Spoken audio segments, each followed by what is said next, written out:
Tinya wilila hangalondi zega tiemi tinya wilila fala kachideme tinya wilila hangalondi zega tiemi tinya wilila fala kachideme tinya wilila hangalondi zega tiemi tinya wilila fala kachideme tinya wilila namara shikolomba tinya wilila fala kachideme tinya wilila saraga jubu bomuri tinya wilila fala kachideme nego tinya wilila dabali jubu kemuri tinya wilila fala kachideme. أعوذ بالله من الشيطان الرجيم. بسم الله الرحمن الرحيم. اللهم صل وسلم وزد وبارك ومجد وكرم على عبدك ورسولك سيدي وسيد المرسلين وإمام المتقين وقدوة الزاهدين محمد وآله طاهرين المعصومين وبعد. مشاهدون الكرام السلام عليكم ورحمة الله تعالى وبركاته. أم بديت بشرف الله لجبا أم بوفوك ولي من دواك نمدلا ملكنا أني ملكك أو من سقلين دوانا أم يولد دنيا kafo anga bi wajulu kena kono ambe ko war jamana kan kerengere ni mbuloma ambe fabala Abidjan sigidala mi nabi wele ko markuri al-islamé o farala nyon ka wajulu kena belebele sigi mi nanyina mayara anga wajulu kala waraba fe Muhammad Karunta funangeni ni doni funangeni ni famuya kena shiriara anga don maga chama fe Sheikh Maiga katase Imam Muhammad Menta fakata Sheikh Alawai Demema fe mi mbora ila selula anga je kabara shiria ayam fobagai bismillah ma sha Allah la yasuqul khaira illa Allah bismillah ma sha Allah la yasrifu su'a illa Allah amin bismillah ma sha Allah ma kana min ni'matin fa min Allah bismillah ma sha Allah لا حول ولا قوة إلا بالله آمين بسم الله ما شاء الله لا إله إلا الله بسم الله ما شاء الله محمد رسول الله صلى الله عليه وسلم اللهم صل على بحر نعمتك المسمسم آمين وحضرة نجاتك المتمتم آمين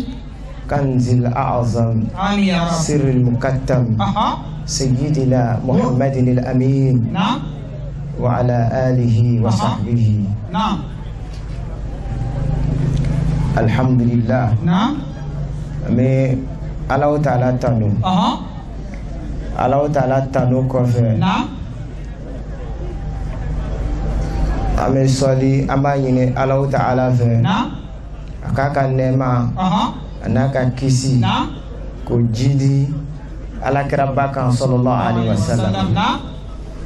ala kiraba mi ni oye anga nali sababu ye haqqan wuladu aslamahu falillahi subhanahu fi khalqihi wa amrihi asrar wa fi qudratihi wa mashi'atihi wa tadbirihi umurun kibar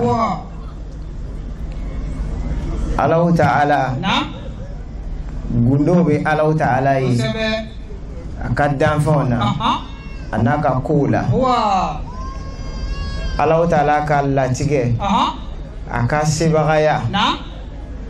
gundum bawli bala gundum bamnu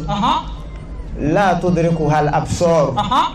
wala tuhitu bi kunhi hal afkar ana badu nyaw utaye wa adama de reka miriya otesika so الله تعالى قرآن بعد أعوذ بالله من الشيطان الرجيم نعم أقول وربك يخلق ما يشاء ويختار الله محمد الدم على أبي فندان فمياديا وأبي فنسوادي فمياديا Allah ta'ala ubayira kafo adama ne te se ka Allah ta'ala ka danfon lo ka se adana ite se ka Allah ta'ala ka kabako lo ka se adana wakati be Allah ta'ala be kabako le ke ola Allah ta'ala akadani kononana lamma khalaqa Allah ta'ala al-khalqa salo an kumana alakira sallallahu alaihi wasallam anoroka fokata se abangelima antna se ko kantu nga tumana mina Allah ta'ala e danfon dan ay danfon clan yoro fla danfen do munun ye danfen jalaw ye munun te ni man fen ye ayo olu dan kakla ka dogoro dan olu e ni man fen ye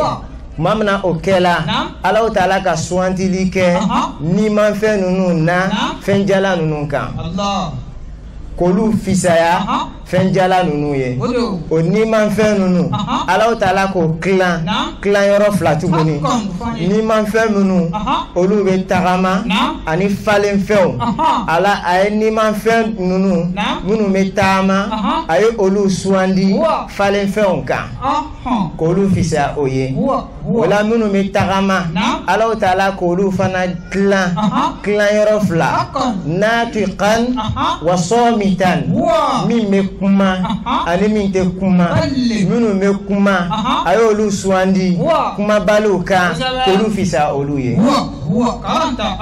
wala Allah ta'ala minu fana be kuma ayo olu clan yoro fla adamaden ani adamaden tanaw ay adamaden swandi olu kan ko fisa olu ye adamaden Allah ta'ala yolu fana clan yoro fla aqilan aklima ani akliman tana aklala ka akliman kolu swandi haklitan ka Allahu akbar ufani bili aslamau don bango ko kon alakira ba ni hakli sigiroma kemeye bi kono don kono ko ala odi alakira bama ato kele danfe to jena wala takbir muwa kana shirola karanta da ay aklima swandi aklita onka o haklima nunu ay olu fana clan yoro fla muminu ani muminu tanaw minu limaniana alama minu dala alala kanga limania sabati alamu kala aklala kolu swanti kolu fisaya muminu tanaw kan ala klala ka muminu clan yoro fla loni bagaw ani minu te doni bagaw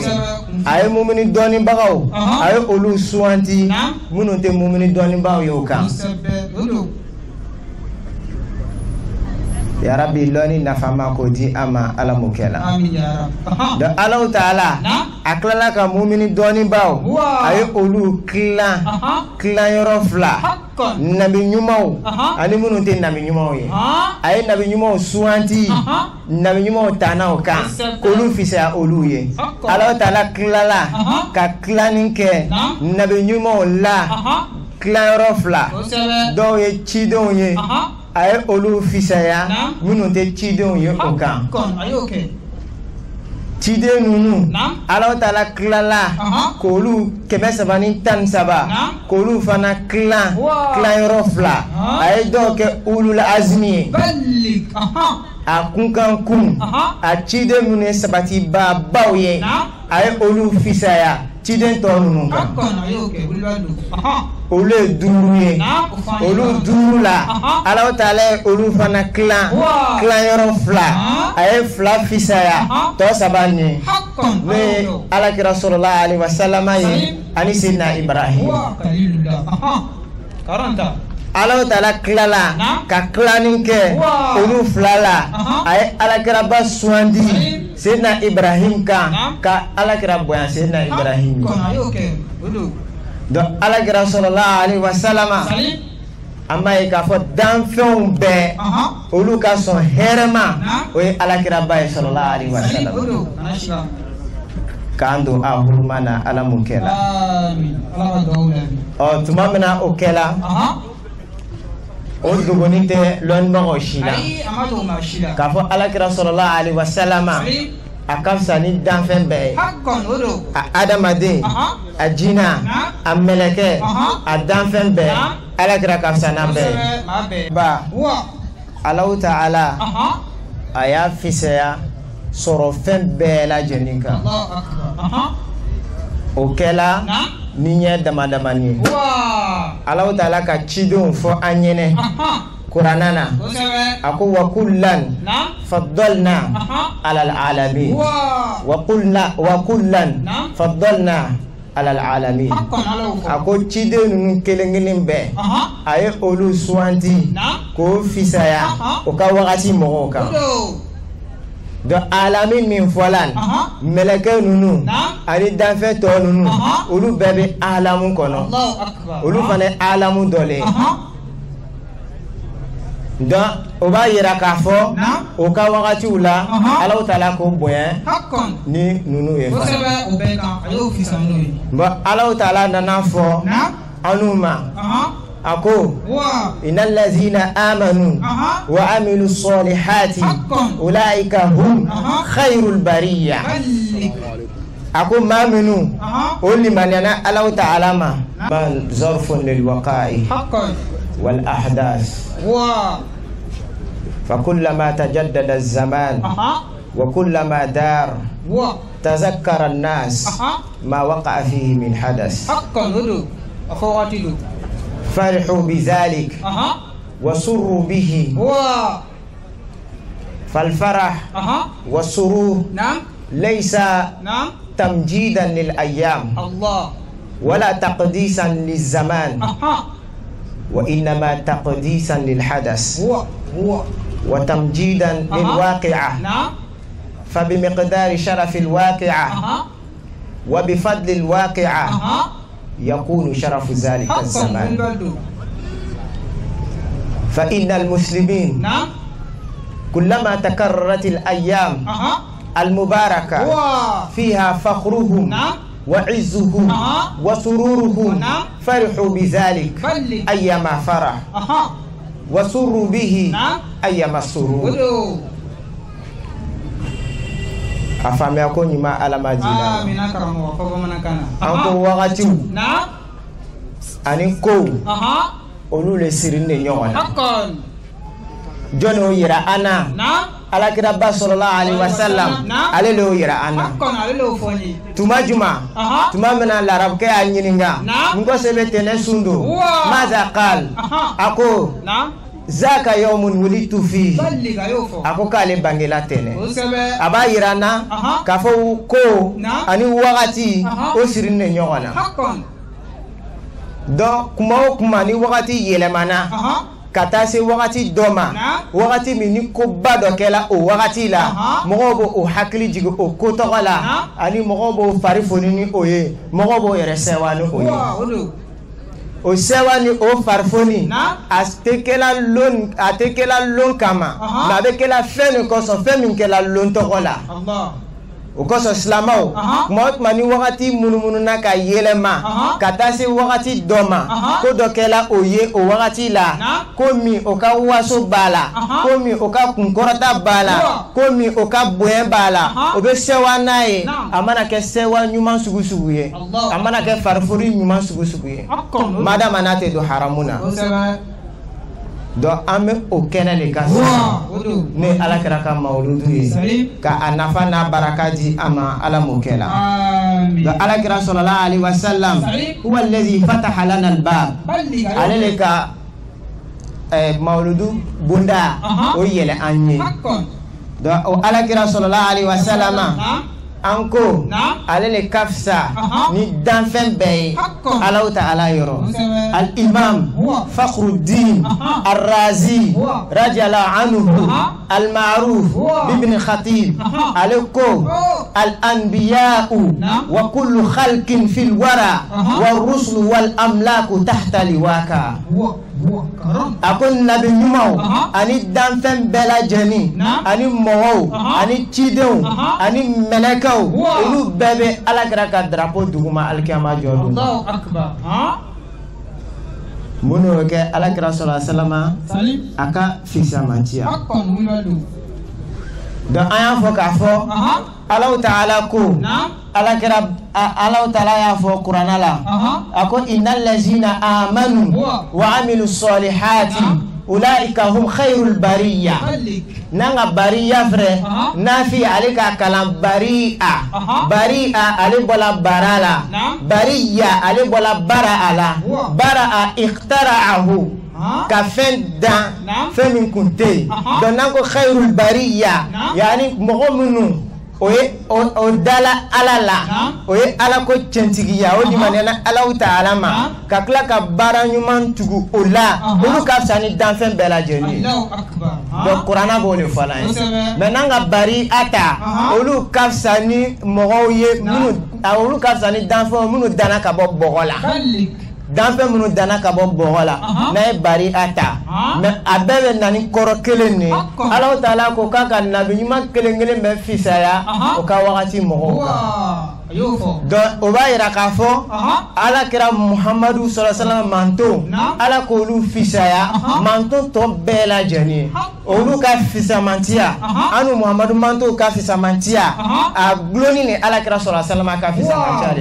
ala kira le fisala ni chide ni nabi manto ye o lu ka ala kira manto fisaya ni manto to bela jani da al-islamo ni ba yera ka fo anga sewa ni alakira ye anga farufoni ni alakira baye sallallahu alaihi wasallam anga tugu alakira sallallahu alaihi wasallam ka sirako alakira sallallahu alaihi wasallam fendo be adama de mese ka soro ka famia ni a hakli ka soro man foye fendo be atese ko soro ka famia ni a hakli na ma foye Allahu akbar fendo be aba soro ka famia ka soro a ma foye fendo be atese ko famia na ma foye do alakira sallallahu alaihi wasallam aballo ni ale ma fo dan fo tna sika oloya de Allah ta'ala ba fo ka ala kira ba fo amantu ye ka adaraja ayere daraja yira Allah ta'ala yoro ako sallallahu alaihi wasallam ako ana sayyidu waladi adama wala fakhra ana sayyidu waladi adama wala fakhra ako ale adama dim bela jeni kuntigi ko ote wasoye وإنما قال صلى الله عليه وسلم أنا سيد ولد آدم ولا فخر ألو كرا ينفهم مكسو أبي أمانتون لالونيا لا أكا منزلا لا أكا درجة لا ألو تعالى يرو أبي أولي كلا سيسا ولا سا أنغالويا donc ولما كان من ذكر مناقب نفسه إنما يذكرها افتخارا في الغالب donc machama mogomi alebe ayere titiri na valeri fo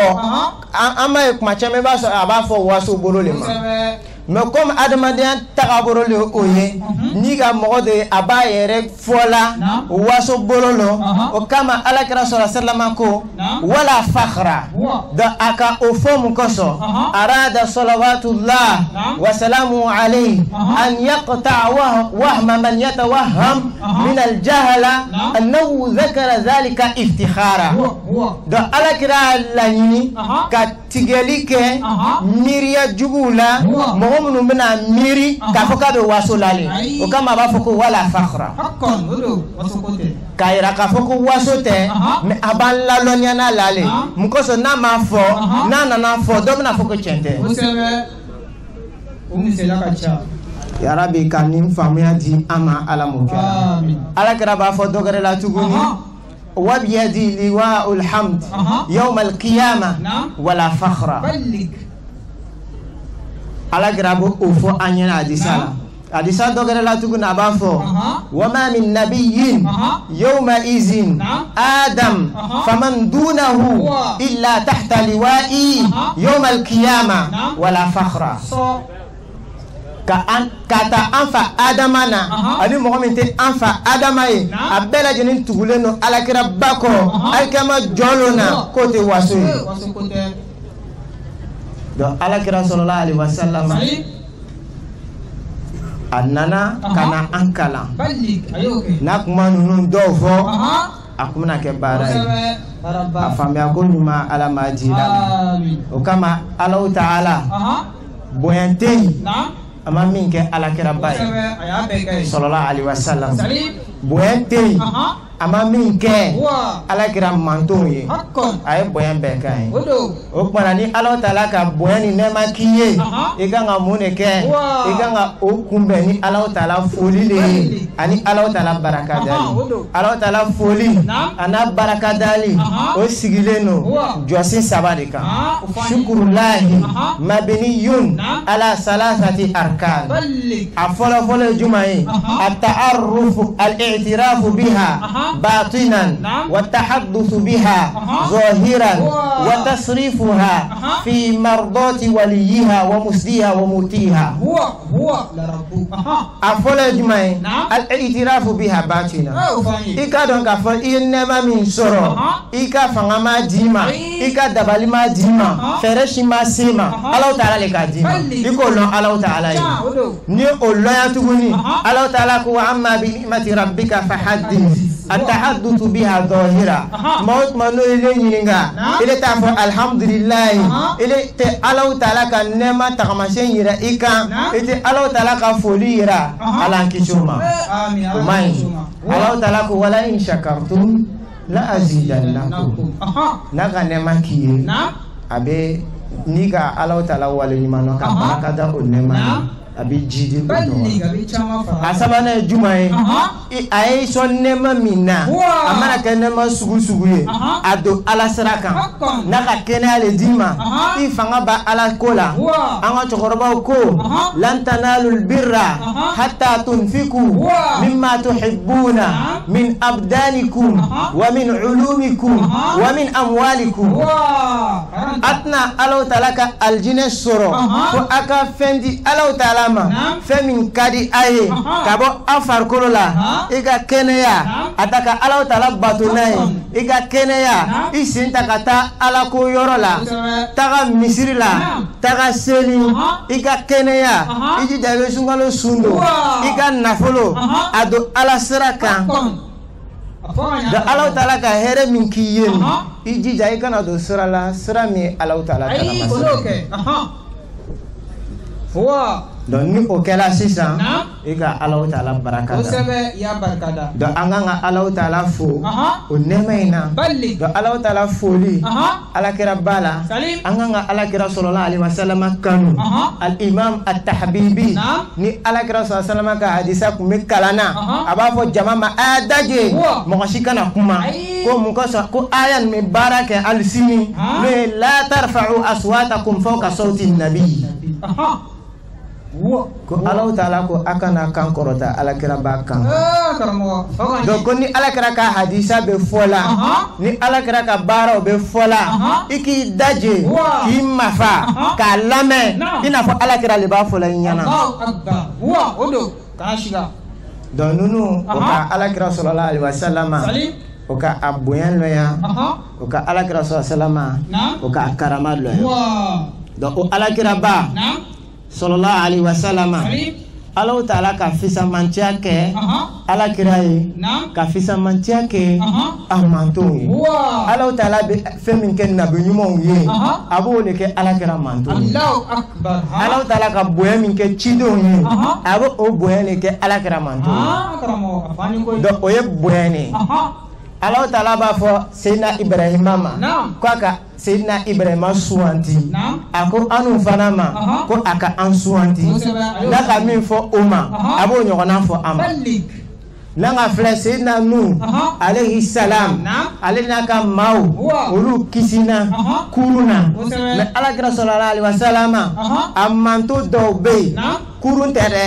olu ye so bori ji kan ji ma se so yɔrɔ si ma fo se so sen fara ka bori ji kan ni so ye ani ka bori ji kan ni kurun ye juma ni kabako ka bon m'a fɔ alakira manton ka bon ni nabi ɲuman ye dɛ n k'a fɔ n ko ala ka nabi ɲumanw le suwanti ala ka nabi ɲumanw le suwanti mumini bɛɛ lajɛlen kan. Nabi ɲuman ninnu a ka cidenw suwanti olu kan ka ulul azmi suwanti olu ciden ninnu fana na. A ka Seydina Ibrahima ni alakira suwanti ulul azmi na ka tila ka alakira ba suwanti sisan. Olu b'a yira k'a fɔ alakira sallallahu alaihi wasallam Alahu Taala ka bila sanfɛla bɛɛ la belebeleba la. Min ye so bori o ye jɔn ye o le Al-Ala ibn al-Hadrami tuma min na a bɛ taa la Darina kɛlɛ min jab ko a ye kuma dɔw fɔ ko a ye kabako 3 kɛ ko o y'ale kabakoya kosɛbɛ. O kabako 3 ye jumɛn ye? A ko kuma min na o bɛ taa la Darina yɔrɔ la ko o jigila jigiyɔrɔ dɔ la fatalaba al-ma falam yajidu. A ka ji ɲini o ma ji sɔrɔ. Donc Ibn al-Hadrami ye juma kɛ faqama fasalla rak'atayn wa qala alislamaw doni ko duwawu tɛ tiɲɛ ye ale t'a dɔn. Doni ko duwawu tɛ jaabi mustajab. Doni ko mɔgɔ sɛbɛ tɛ Alahu Taala fɛ a tuloma jɔ. Al-Ala a ye raka 2 kɛ a ye Alahu Taala deli ni nin duwawu ye a ko Allahumma inna abiduka wa fi sabilika nuqatil aduwaka Allahumma askina ghaytha natawadda'u bihi wa nashrab wa la yakunu li ahadin fihi nasibun ghayrana. A ko Ala anw yi ka jɔnw ye wa ame kɛlɛkɛla Alahu Taala ka kelima n'o ye la ilaha illallah Muhammadur Rasulullah sallallahu alaihi wasallam o kelima kɔrɔtali i ka diina o kɔrɔtali an bɛ jihadi kɛla o sira de kan. Ala ji di an ma sanji jigi anw ye an bɛ seliji ta ka bɔ a la wa an b'an yɛrɛ min ka bɔ o la wa o ji tɔgɔ fana niyɔrɔ tɛ kɛ mɔgɔ si ye o ji tɔgɔ la anw kɔ. I bɛna ji min d'a ma a bɛ dan anw ma mɔgɔ si tɛ niyɔrɔ sɔrɔ a la. A ko fara duwawu kan an b'a lɔ nin ye kabako duwawu ye. A b'a kɛla walasa k'a yira adamadenw na duwawu bɛ jaabi de. Mun kosɔn ni ninnu dɔw ma fara a kan mɔgɔ bɛ se k'a fɔ k'a bɛnna ma le. Donc o kosɔn min b'a lakale la ale ko di a ko o y'o ka forokow fa o y'o ka minɛnw fa o ye seliji ta o ye jiw min tuma min na o ye sira minɛ ale y'a ka foroko bila o yɔrɔ la yen. Ale m'a ka foroko ta ka bɔ yen ale y'a ta to yen. A ko wa taraktuha makanaha a y'a ka idawa bila o yɔrɔ in na yen. Mun kosɔn a bɛ fɛ k'a filɛ duwawu mana jaabi walima duwawu tɛna jaabi. N'ale tagala a bɛ segin ka na filɛ ni ji bɛ walima ji tɛ. Mun kosɔn a ko nin yɔrɔ kana kɛ mɔgɔ si ye ji min na olu kɔ. Donc ni alakira sɔllallahu alaihi wasallam kan man t'o dɔn de. Alakira ko udu la wa antum muqiruna bil ijaba. Ni bi Alahu Taala deli e kana Alahu Taala deli ni fila ye k'i ka Ala deli k'a bila i kun na k'a bila i dusu la ko Alahu Taala y'a jaabi. Wa a b'a fɔ an ɲɛna tuguni duwawu e kana dan kelen ma i bɛ to ka duwawu kɛ caman i bɛ to ka segin a kan caman i k'i ni fari faga la dɛ k'a fɔ kɛ siɲɛ kelen k'i bolo kuraze k'a sigi a kɛra baara ye. Alakira m'o fɔ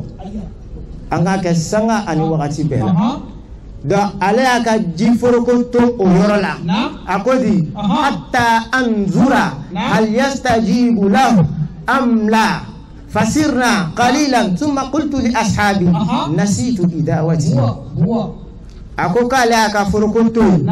fo ale ka lajɛ le dɔw bɛna jaabi walima a tɛna jaabi o tagala dɔɔni o sela yɔrɔ dɔ la ale ko tɔw ma ne ɲinɛna n ka foroko kɔ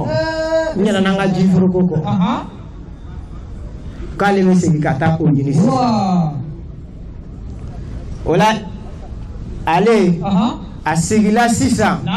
a ko k'ale segila ka na se o yɔrɔ la faraja'tu ila zalika al-makani fa ka'annahu lam yusibuhu ma'un kat. aka kala kum jima de jima maga o yoro la jiku te fi a soro yoro jala o te kabako do ay we ala graka manto dole do Allah taala e ala kira Muhammadu manto boya fo nabi nyumani chiden do ya nyini ala fe ala ko ke Muhammadu manto ola akodi mime kisa la kalela ako summa sirna hatta ataina darina o tagala fo kata se darina yorola me babe wal bahru baynana wa baynahu ako babe oni mogo nunu cɛ donc tɛ se ka se do Ibn al-Hadrami ay Allah taala deli tuguni aya fo tugudi ako ya alimu ya hakimu ya aliyu ya azimu inna abiduk wa fi sabilika nuqatil aduwa Allahumma faj'al lana ilayhim sabila asigla do kelengeren kan tuguni ka fo Allah taala amme jihadi kale ka sirati ama angata jihadi ke do ako odona o e bachi ka jitige ko ji ma se yoro sima fo o ka so sin farao Allahu akbar fo o so sin farao no ne ala gra sallallahu alaihi wasallam manto do ka kabako yi do ni te aka kabako flanai min jam kabako yala aka kabako mununa asabana ako ko lu tagala tuguni ko mamana o ye keleke ko o segimato min jab Ibn al-Hadrami afatula Allah da afatula kumani fatalabna ma'an naghsilu o ka jini ko ba ko o ma ji soro falam najidu do o ya kasange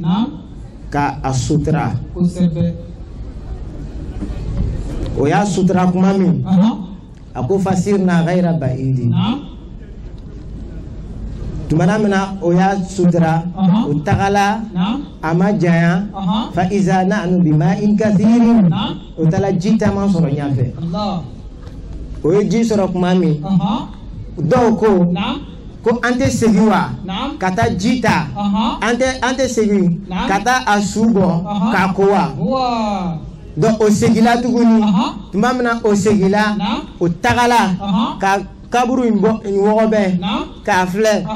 o ma mo soro akono Allahu akbar o ka soro sute Allah o ma su soro ko sabe waqati la fakala rajulun min al-qawm inni sami'tuhu yaqul ya me abe duaw kela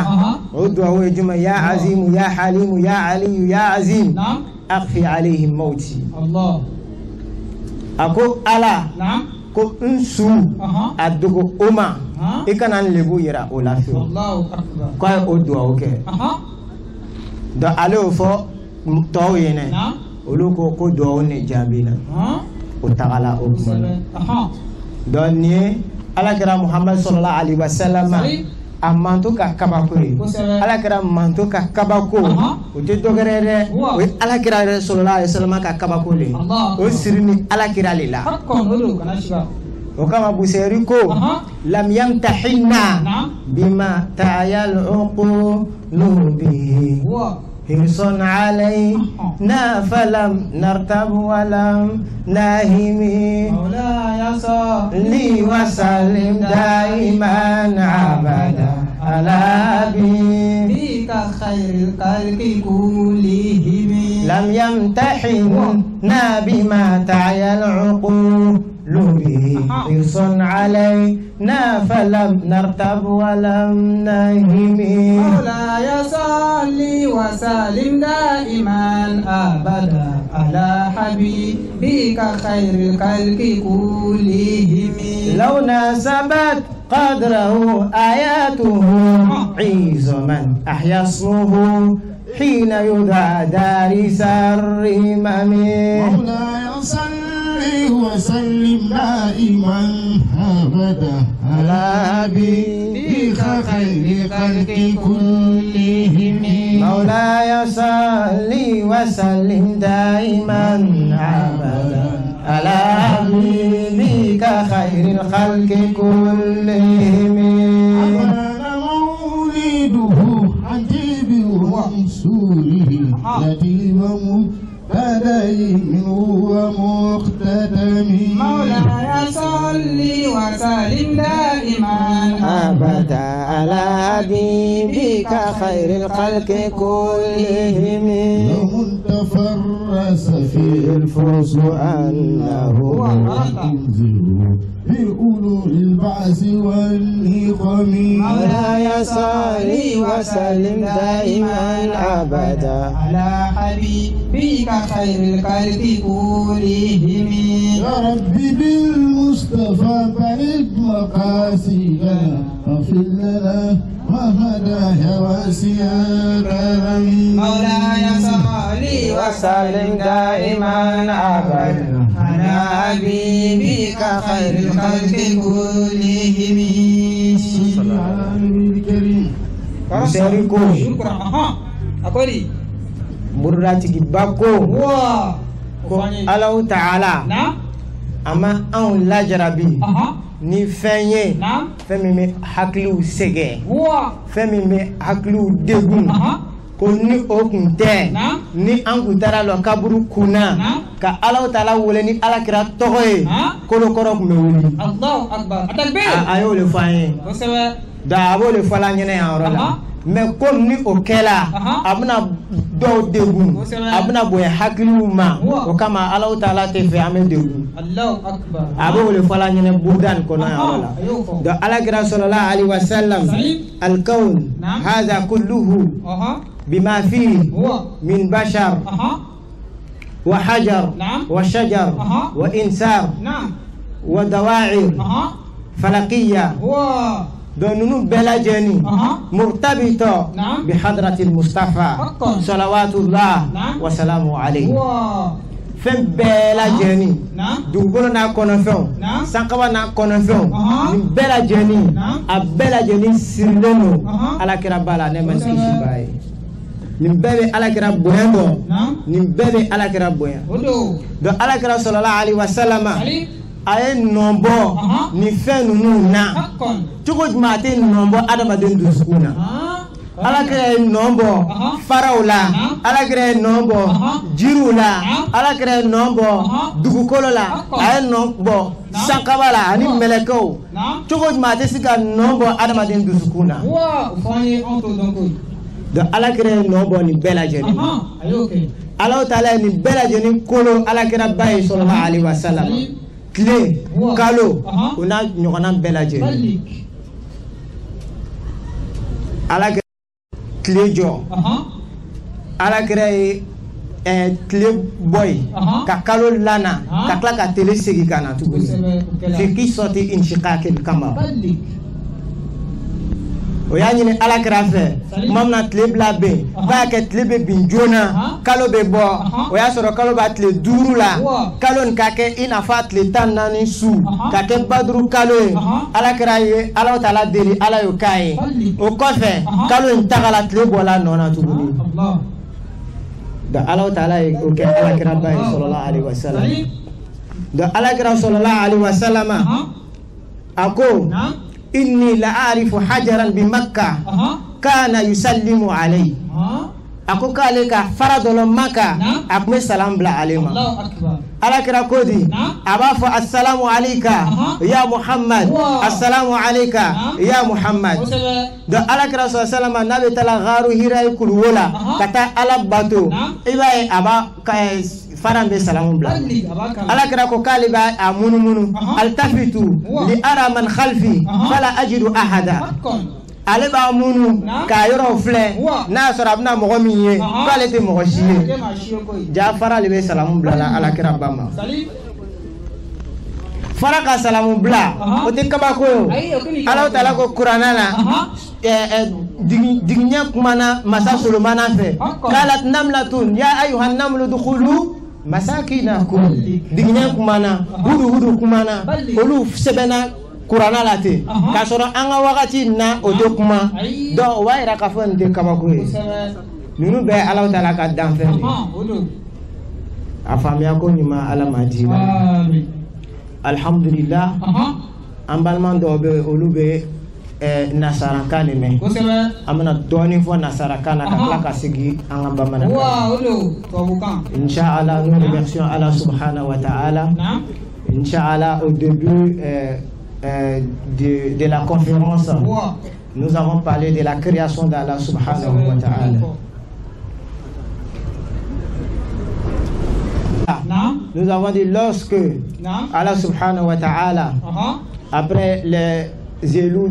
louanges d'Allah subhanahu wa ta'ala, après avoir loué Allah et après avoir demandé à Allah subhanahu wa ta'ala qu'il se penche, qu'il prie sur le prophète Mohammed sallallahu alayhi wa sallam ainsi qu'à sa famille et tous ceux qui suivent le prophète sallallahu alayhi wa sallam dans le droit chemin. Allah subhanahu wa ta'ala, lorsque Allah subhanahu wa ta'ala a créé ces créatures, Allah a divisé ces créatures là en deux parties. Les créatures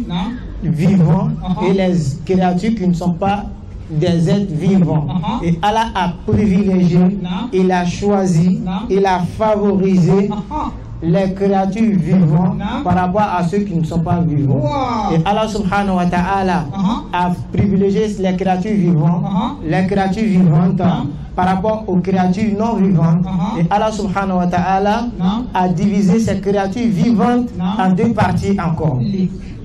Les créatures vivantes là en deux parties. Alors ces deux parties sont des créatures vivantes qui marchent et des créatures vivantes qui poussent. Allah subhanahu wa ta'ala a privilégié, a favorisé les créatures qui marchent par rapport aux créatures qui ne marchent pas.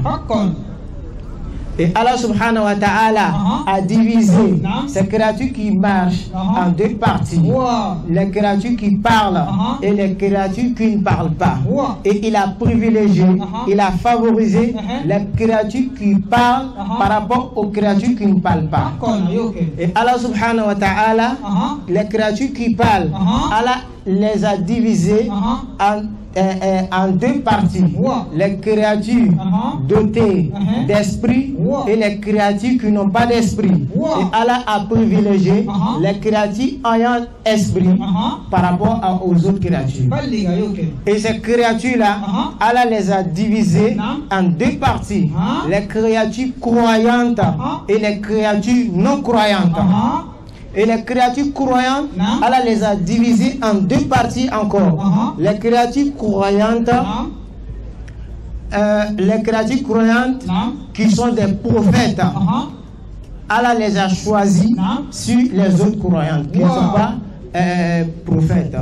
Et Allah subhanahu wa ta'ala a choisi, a divisé les prophètes en deux parties. Il y a des messagers et il y a des prophètes. Les messagers, eux, ils sont au nombre de 313 messagers. Alors Allah a privilégié ces messagers-là par rapport aux prophètes. Et les messagers, Allah les a divisés encore en deux groupes, en deux grands groupes. Les messagers qui sont Ulul Azm et les messagers qui ne sont pas Ulul Azm. Les messagers Ulul Azm, eux, sont au nombre de 5 messagers. C'est-à-dire le messager Noé, Sayyidina Nou, et Sayyidina Ibrahim, et Sayyidina Moussa, Sayyidina Isa, et le prophète Muhammad sallallahu alayhi wa sallam. Et de ceux-là encore, Allah les a divisés en deux parties. Sayyidina Muhammad et Sayyidina Ibrahim, Allah a favorisé ces deux-là par rapport aux autres. Et parmi les deux, Allah a favorisé le prophète Muhammad sallallahu alayhi wa sallam sur le prophète Abraham.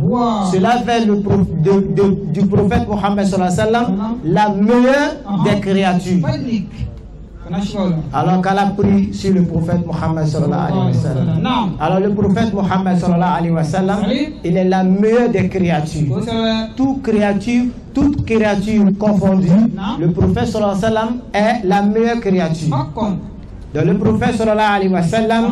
il est mieux, il est favorisé que les hommes, les djinns, les anges.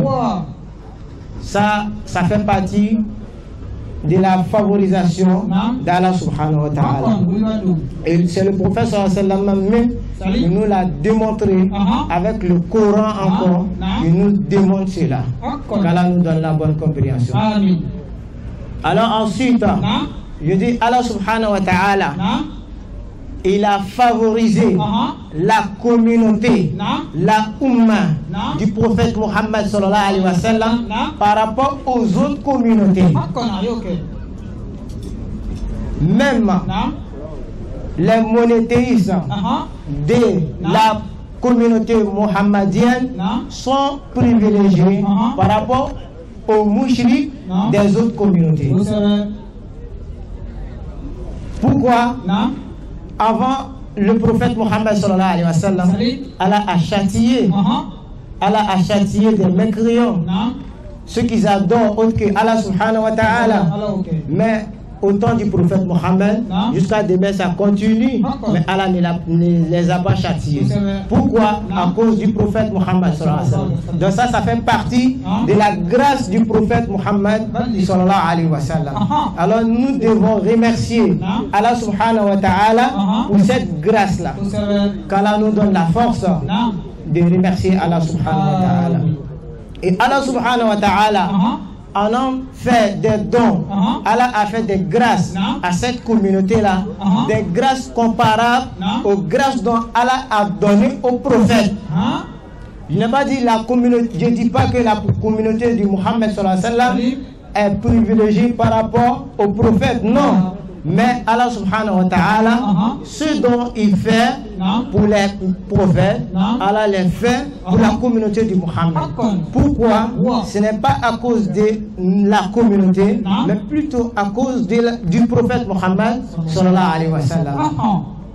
Alors la communauté du prophète Muhammad a été privilégiée, a été favorisée à cause du prophète Muhammad sallallahu alayhi wa sallam. Pour cela, on doit aimer le prophète sallallahu alayhi wa sallam, on doit enseigner nos enfants, nos familles, l'amour du prophète Muhammad sallallahu alayhi wa sallam. Et l'amour du prophète Muhammad sallallahu alayhi wa sallam est de suivre le prophète Muhammad sallallahu alayhi wa sallam dans ses dites, dans ses paroles et dans ses recommandations. Qu'Allah nous donne la bonne compréhension. Parmi les gens dont Allah a favorisé, comme je disais, Ibn al-Hadrami, c'est l'un des compagnons du prophète Muhammad sallallahu alayhi wa sallam. Allah l'a offert des miracles. Allah l'a donné des miracles qui sont comparables aux miracles des prophètes. Ibn al-Hadrami, en partant à Darim pour aller combattre là-bas pour la cause d'Allah subhanahu wa ta'ala, Allah l'a donné des miracles. Parmi ces miracles,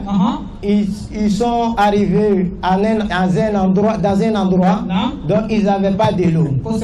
Alors il a fait des rakats et il a imploré Allah subhanahu wa ta'ala. Il a imploré l'aide d'Allah subhanahu wa ta'ala et Allah les est venu en aide. Allah les a aidés. Comment? Il a demandé à Allah de leur donner l'eau à boire pour faire leur ablution. Que l'eau là se limite à eux. Et Allah a exaucé cette doigt comme cela. Et ensuite il a fait des doigts comme ça. Donc Allah subhanahu wa ta'ala a accepté. Qu'Allah nous donne la bonne compréhension. Afamiako nima ala majila. Ola Allah subhanahu wa ta'ala akamunge aka kabako bawke alakira sallallahu alaihi wasallam. O kabako nte doere abi alakira ka joro le yira. Muko sa te se ka ke dan fen bare min te chidimu ye. Don na ke la te ibaye mo ba lon ko chidimu mo mo no sebe na mo ye. O kabako dole juma kabako bela bele bay alquran ba alquran ba ole alakira ka kabako la bele bay. وكما بسيري بافانيان إن تتلوها خيفة من حر نار لازو الفتحر رلازو من وردها الشابمين صلي وسلم دائما عبدا على حبيب بك خير الخلق كلهم كأنها الحوض تبيض الوجوه به من العصاة وقد جاءوك الحمم صل وسلم دائما أبدا على حبيبك خير الخلق كلهم وكالصراط وكالميزان ما دالة فالقسط غيرها في الناس لم يقم صل وسلم دائما أبدا على حبيبك خير الخلق كلهم ولا أسلموا على كرا صلى الله عليه وسلم التانو فنبالي باي سيدنا حسن بن ثابت لون دولا أنانا أبي على كرا تانونا misiri kono abe kalandongli fola misiri kono Sina Umar kuma dola bebe Sina Umar kalama nana mo be yere Sina Umar mana mina ali nana wasami Hassan bin Sabit aka Hassan bin Sabit aka alimme wa yunshid abe kanga donglila الشعر في المسجد مسيري كونو فقال له سيدنا عمر سيدنا عمر كما أكو يا حسان أفي مسجد رسول الله أنت تقول الشعر يا لا يبد دونغلي فو على كراكا مسيري كونو فقال حسان بن ثابت حسان بن ثابت كو يا عمر أكو يا إلي سيدنا عمر لقد كنت أقول وفيه من هو خير منك لقد كنت أقول وفيه من هو خير منك أكو كالكم على كراتانو فو مصر لا واسرو مغمم مصر لا من كافساني سيدنا عمر محمد حسن بن ثابت كوتي أو كما من أيو فو فما أنكر عليه ولا استنكر عليه Sina Umar amaka kuma lagosi amaka kuma nangaru Sina Umar mukesisa fama kana min Umar Sina Umar foi make alefe sisa illa an salati dama min aini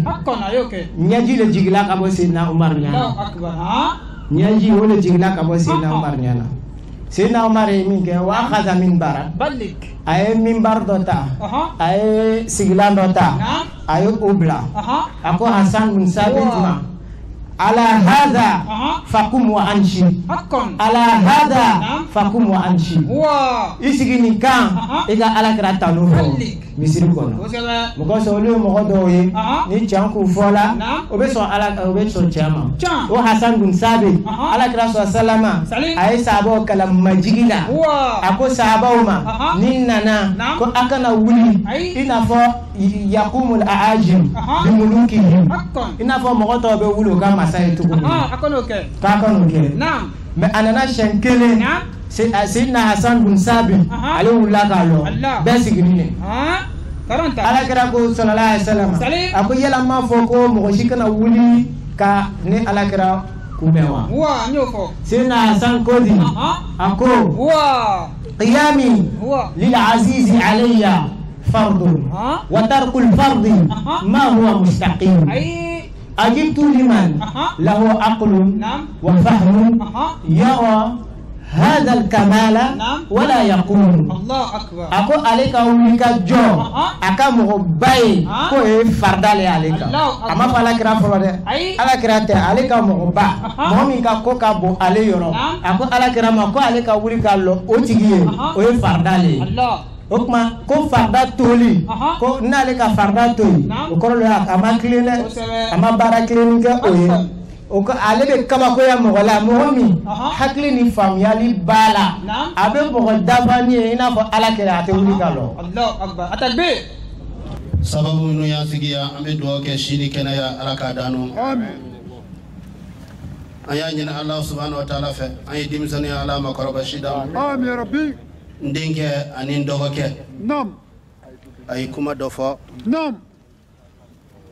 albi Allah subhanahu wa ta'ala ya son hikima mina nam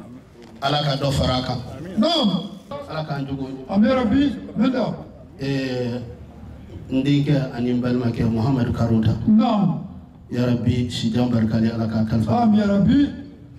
فصاحة والبلاغة على كادي آمين ala ma fo fi ñini muhammadu fa ka fe ñini fe min be ali ala bolo fo doni na fama ala ka dam amin rabbi wa qul rabbi zidni ilman amin fa on fe sigira kenen ga yana ga wili ka ba ka so anjulu ko be tura ya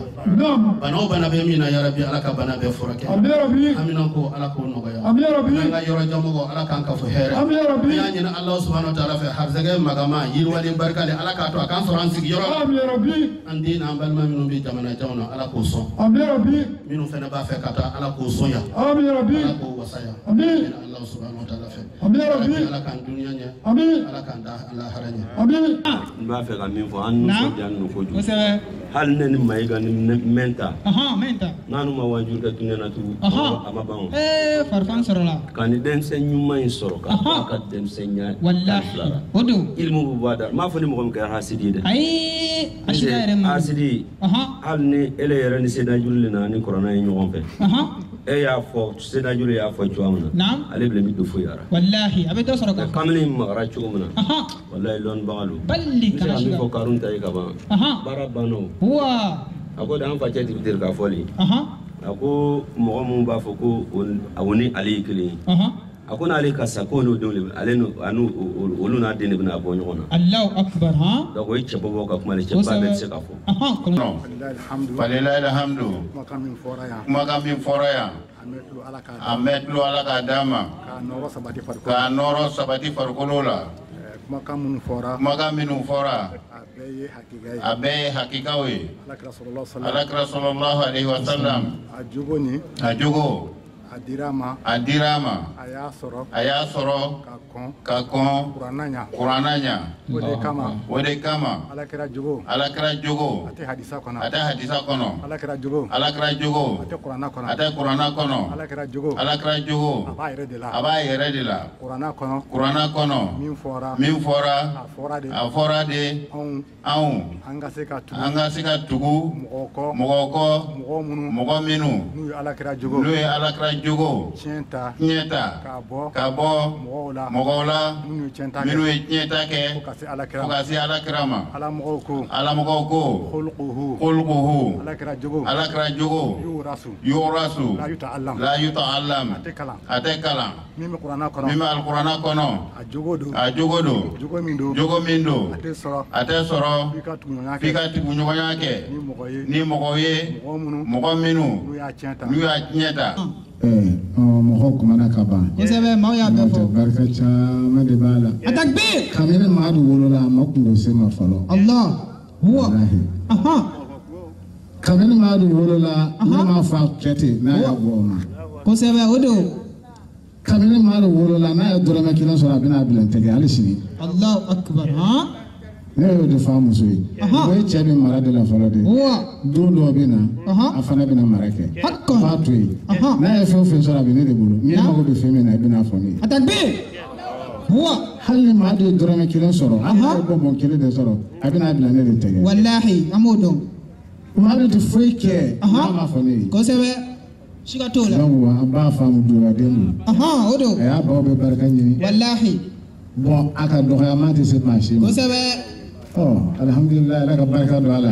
amin ala ka barika don ala amin ya rab ala ka sini kɛnɛ da nama amin falhamdulillahi rabbil alamin bade tebe shirfila lajabaw korofo damina an y'a fɔ aw ye cogo min ne tun y'an ye Côte d'Ivoire jamana kan kɛrɛnkɛrɛnnenya bolo ma faaba kɔnɔ sigida la min n'a bɛ wele ko Markuri karamɔgɔ Karunta Muhammad ale ka laseli tun don ma deli ala fɛ ni ɲɔgɔnna caman ala k'o yira ne na o la baara in bɛɛ lajɛlen kɛra Jakarija Danbele a k'an bɛ diɲɛ waati wɛrɛ wa shukran lakum fi amanillah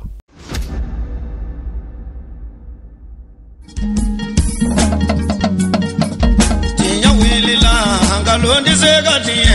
tinya wilila fala ka chiendeme tinya wilila hangalondi zega tinya wilila fala ka chiendeme tinya wilila hangalondi zega tinya wilila fala ka chiendeme tinya wilila namara shikolomba tinya wilila fala ka chiendeme tinya wilila saraga jubu bomuri tinya wilila fala ka chiendeme nebo tinya wilila dabali jubu kemuri